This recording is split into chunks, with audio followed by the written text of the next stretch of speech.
नक्कीच हे बघा, ज्या वेळेस इराण आणि इस्रायलच्या युद्धाच्या पूर्वी इस्रायलचं निमंत्रण ज्यावेळेस देशाच्या आमच्या पंतप्रधानांना मिळालं, त्यावेळेस त्यांना ते परत आल्यानंतर दुसऱ्या दिवशी वार सुरू झाला। याचा अर्थ असा आहे की यांचं भारत आपल्या देशाचं इंटेलिजन्स फेल्युअर आहे आणि एखाद्या देशामध्ये दुसऱ्या ज्या देशात आपण जातो तो देश 2 दिवसाच्या आत वार सुरू करतो आणि प्राईम मिनिस्टर तिथे जाऊन सांगतात की आम्ही इस्रायल बरोबर आहोत, इस्रायल बाप असेल तर भारत ही माता आहे, आई आहे असं सांगतात आणि इराणशी असलेले संबंध बिघडवतात।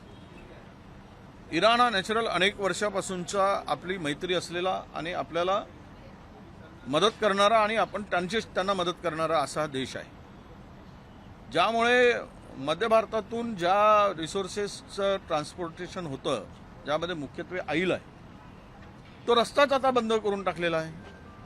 एकीकडे चीनला पुरवला जातं, त्यांच्या जहाजाला बंदी नाही आणि भारताच्या याचा अर्थ असा आहे की आमचं परराष्ट्रीय धोरण जे आहे ते पूर्णतः फसलेलं आहे आणि यामुळेच आज भारताची ही अडचण पुढे आलेली आहे।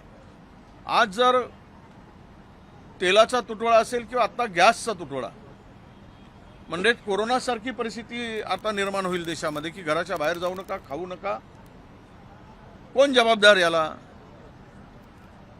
उद्या हॉटेल्स बंद होत आहेत, त्यातून होणारा रेव्हेन्यू कमी होईल, त्यातून देशामध्ये अर्थकारण बिघडेल, आर्थिक स्थिती बिघडेल आणि पूर्णतः व्यवहार ठप्प होतील आणि देश पुन्हा आत्ताच आर्थिक संकटात असलेला देश पुन्हा आर्थिक संकटात येईल।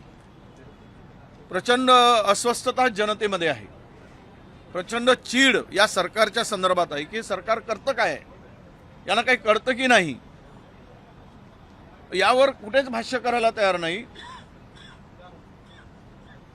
एप्स्टीन फाईलमध्ये ज्या हरदीप सिंग पुरींचं नाव वारंवार येतो आहे त्यांनाच घेऊन पुन्हा नियोजन केलं जातं, प्लॅनिंग केलं जातं आणि ते येऊन सांगतात की चिंता करायचं कारण नाही, आज गॅस मिळत नाही आहे, OTP शिवाय मिळत नाही, 15 दिवसाचा कालावधी, म्हणजे आज जर घराचा गॅस बंद झाला तर 15 दिवस काय खाऊन ते कुटुंब जाणार आहे, जगणार आहे?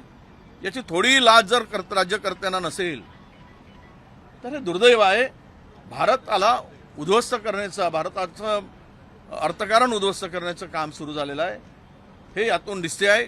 सरकारने, राज्य सरकारने सुद्धा, मुख्यमंत्र्यांनी यावर काय परिस्थिती आहे हे निवेदन केलं पाहिजेत। आम्ही ती मागणी करणार आहोत आणि स्वयंस्पष्ट निवेदन केलं पाहिजे की महाराष्ट्रातील आता हॉटेल बंद झालेत, नागपुरातील बंद झालेत, मुंबईतील हॉटेल आता बंद झालेत आणि सगळीकडे मोठ्या प्रमाणात हाहाकार पसरतो आहे आणि अशा स्थितीत सरकारची भूमिका स्पष्ट झाली पाहिजे।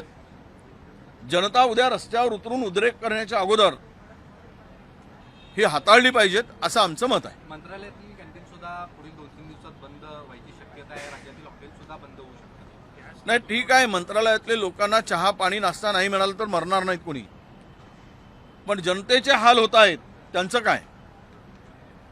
उद्या संपूर्ण व्यवहार ठप्प होतील, बिझनेस ठप्प पडतील आणि त्यातून आत्ताच कर्जबाजारी झालेला देश आणि राज्य हे पुन्हा खाईत लोटल्या जाईल। त्या सर्व गोष्टीला कोण जबाबदार? यांना याचं उत्तर द्यावं या संदर्भात अशी आमची भूमिका आहे। युद्धजन्य परिस्थिती तयार होते किंवा निर्माण झाली हे दिसत असताना नियोजन कुठेतरी कमी पडलं काय? युद्धजन्य आता त्याच्या झळा प्रचंड पोचणार आहेत, सगळे प्लॅनिंग चुकलेले आहेत आणि फसलेलं आहे सरकार, यांना काही कळत नाही। हे सरकार बिनडोकसारखं काम करायला लागलेलं आहे, डोकं नसल्यासारखं काम करायला लागलं आहे, ज्याच्या झळा आता देशाभरात त्याचे पोचल्याचे दिसत आहेत। उद्या जर ही आता तेलाचा तुटवडा पुन्हा सुरू होईल, म्हणजे डिझेल पेट्रोलचा, आणि त्यानंतर गॅसचा तर तुटवडा निर्माण झाला आहे। मला यांना वाटत होतं की 2-4-5 दिवसात काही युद्ध संपेल, ज्या पद्धतीनं ट्रम्पचे स्टेटमेंट येत आहेत किंवा इराणकडून येत आहेत, हे बघता हे युद्ध दीर्घकाळ जर चालला तर भारत कुठे राहील, भारताची काय स्थिती राहील हे फार कठीण आहे सांगणं। म्हणून भारतामध्ये सुद्धा अंतर्गत प्रचंड असंतोष होईल, उद्रेक होईल आणि त्याला त्या परिस्थिती हाताळण्यास सरकार अपयशी ठरेल इतका मोठा लोकांमध्ये राग आणि चीड आहे.